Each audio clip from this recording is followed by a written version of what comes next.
Ayan. Good morning po. At tayo po ngayon ay pupunta sa Food Basic, no? At nabalitaan ko kasi na meron daw pong sale na spam.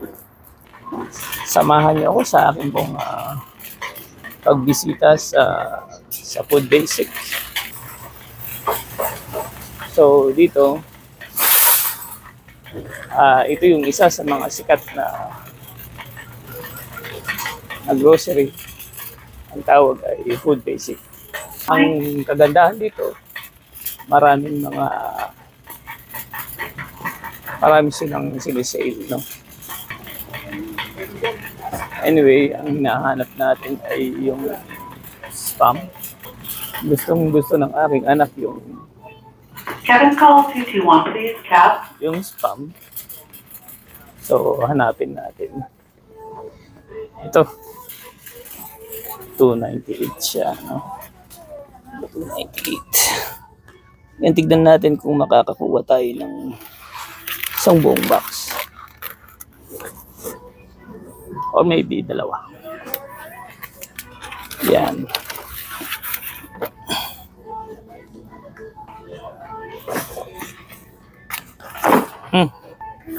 So, hindi ko alam kung merong limit. Limit of 12. So, meron lang siyang 4, 8, 12. Meron pala siyang limit. So, isa lang ang pwede kong bilhin. Nakalungkot naman. Yeah, so meron lamang pong limit of 12 today, no? Ang tendency kasi kapag ubusan sila, para fair nga naman sa iba, makakuha din sila ng spam.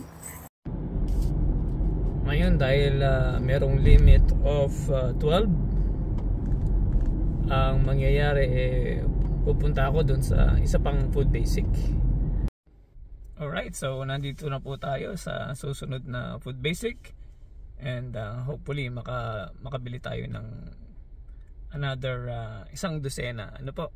At yeah, samahan niyo po ako. Let's go. Alright. So tayo po ngayon ay nandito na sa pangalawang Food Basic. Sige, habang tayo naglalakad, share ko lang. Sinabi sa Philippians chapter 4 verse 19, "And my God shall supply all my needs according to His riches and glory in Christ Jesus." So kung mapapansin niyo po doon, sabi niya, "And my God shall supply all my needs." No? Not according to my needs, but according to His riches. Ganyan po magpala ang Panginoon, no? Ang pagpapala niya ay hindi lang po yung needs natin ang ibibigay niya. I-bless niya tayo according to the riches of God's glory in heaven. Napakayaman po ng ating pong morning. Napakayaman po ng ating pong Diyos. At alam mo, ano man ang iyong sitwasyon, kung wala kang trabaho, kung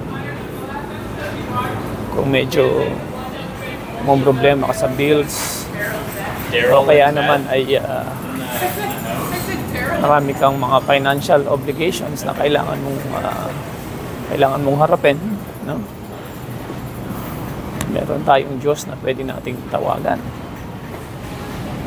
no?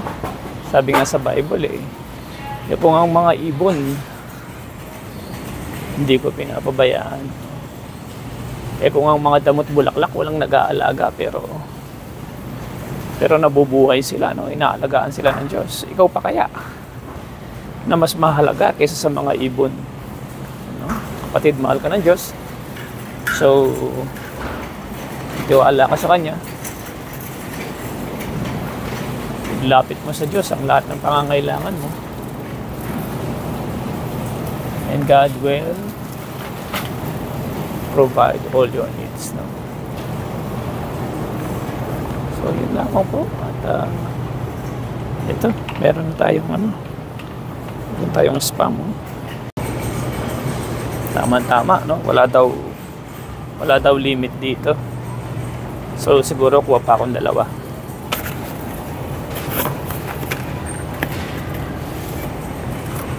Alright. Ayos. Are they all the same? Yes. They're all the same.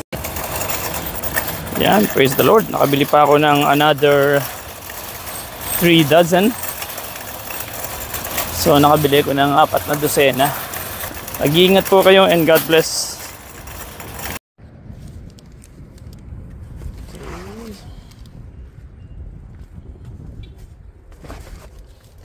Yan.